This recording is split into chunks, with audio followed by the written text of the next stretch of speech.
Bonjour, ici Francine pour les carnets de Francine. Aujourd'hui, je veux vous parler de l'échec. Avoir peur de l'échec. Une journée, il y a quelqu'un qui me dit Francine, c'est tellement bizarre.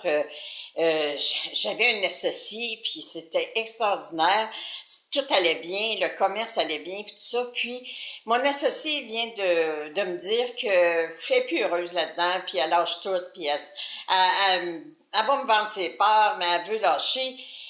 Puis, elle dit, il y a quelque chose que je comprends pas à l'intérieur de moi. Je dis, ah oui, c'est quoi? Puis elle dit, avant ça, j'aurais paniqué. Avant de te connaître, là, j'aurais tellement paniqué. J'aurais dit, voyons donc, puis là, ça allait bien, puis qu'est-ce que ça veut dire que ça arrive comme ça, puis je comprends pas, puis voyons donc, puis je mérite pas le succès, puis quand ça va bien, il arrive une brique. Puis... Non.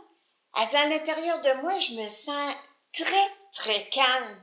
Ça me fait de la peine, je suis désolée. Je suis heureuse pour elle parce qu'elle a le courage, elle est plus heureuse là, dans ce qu'elle fait. Elle a le courage de dire, regarde, je lâche ça, je suis plus heureuse là-dedans. Alors, je suis heureuse pour elle, mais à l'intérieur de moi, je me sens tellement calme. Je comprends pas ma réaction. Et moi, de lui répondre, ah, tu comprends pas ta réaction? Tu viens de te connecter à la foi. La foi, c'est ce qui nous habite et c'est ce qui nous permet d'avancer parce que quand tu as la foi, tu sais qu'il n'y a jamais rien qui arrive pour rien. Quand une porte se ferme, il y a une autre porte qui s'ouvre. Puis ça me fait penser, en parenthèse, que quand j'ai eu 60 ans, j'ai dit, oh bon Dieu, regarde, c'est bien beau de dire, quand il y a une porte qui se ferme, il y en a une autre qui s'ouvre, mais à 60 ans, j'ai encore moins de patience, je crois, qu'avant. Alors, quand la porte va se fermer, l'autre est ouverte. Moi, j'attends plus entre les deux portes, là. Alors, demandez, vous recevrez, c'est ça. C'est de dire ce que vous voulez. Tu sais, que ta volonté soit faite, puis qu'on s'écrase, puis qu'on se demande c'est quoi la volonté de Dieu, qu'est-ce qu'il va m'envoyer sa tête, puis qu'on a toujours peur de recevoir une brique, ben c'est bien de valeur, vous n'êtes pas menteur, vous allez en recevoir une brique.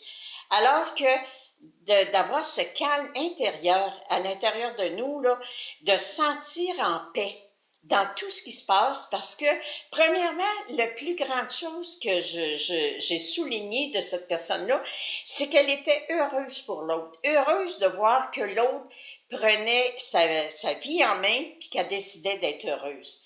Et ensuite, elle, après ça, tout ce qu'elle avait à faire, vu qu'elle envoyait de l'amour à l'autre, qui était heureuse pour elle, automatiquement, ce que l'on souhaite pour les autres, ça nous est toujours remis au centuple. Donc, qu'est-ce qu'ils vont faire en haut, aux autres? Ils vont s'arranger pour qu'elle aussi est heureuse. Parce que son subconscient reçoit comme message, je suis heureuse de voir des gens qui choisissent le bonheur. Alors, le subconscient dit, oh, ça la rend heureuse quand quelqu'un choisit le bonheur. Donc, on va lui envoyer le bonheur pour qu'elle soit encore plus heureuse. Parce que les autres, leur job en haut, c'est « Cher guide, rendez-moi heureux, rendez-moi heureuse, je le mérite tout plein, merci. » Et là, automatiquement, tout ce qui va arriver. On n'a pas le contrôle sur tous les événements extérieurs de notre vie. La preuve, elle ne s'attendait pas là, que son associé était pour changer son fusil d'épaule puis de s'en aller d'une autre orientation. Mais on est toujours responsable de ce qui se passe à l'intérieur de nous. Et c'est toujours, je vous le dis, un problème, c'est un problème quand on dit que c'est un problème. Mais quand on dit, oups, là, j'ai un nouveau défi. J'ai un défi. Est-ce que je continue mon commerce toute seule?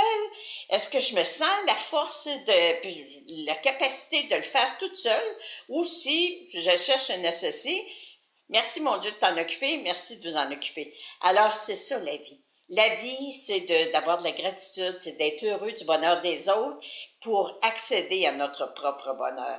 Alors, soyez vraiment dans la foi. Parce que le calme, la sérénité, la joie de vivre, le sourire qui est dans votre visage, tout ça est le synonyme de foi dans votre vie. Alors, soyez dans la foi. Je vous aime. Merci d'être là. Merci encore une fois de partager. Merci. Je vous aime.